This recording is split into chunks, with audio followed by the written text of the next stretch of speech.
Máme obrovskou radost z toho, že je vás tady tolik.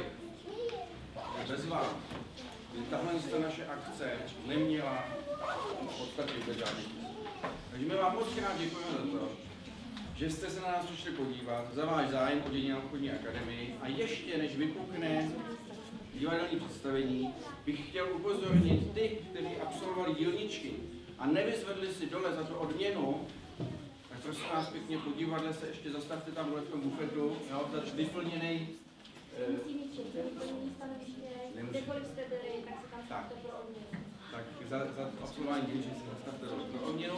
Naší akci završíme divadelním představením našeho divadelního spolku Arnošt. Jedná se o dětskou operu Červená kabulka, kterou jsme si pro tuto příležitost vypůjčili od pana Zvěráka a pana Ulíře. Takže začneme.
Velmi statečná je. Když takto sama jde do neznáma, je. Ty budeš asi ten pes, samotný námi pěkně to směs,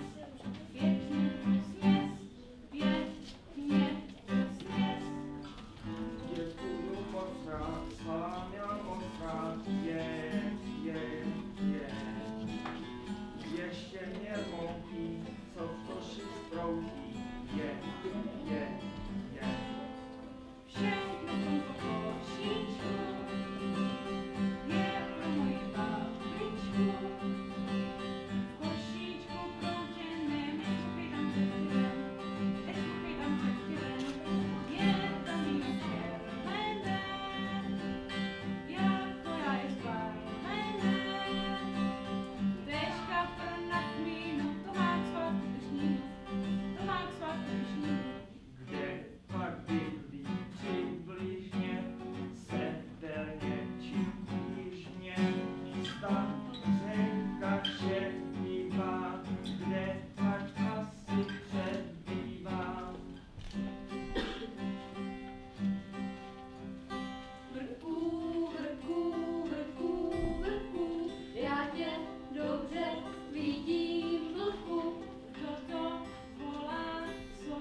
jen zašustilo třoví, kde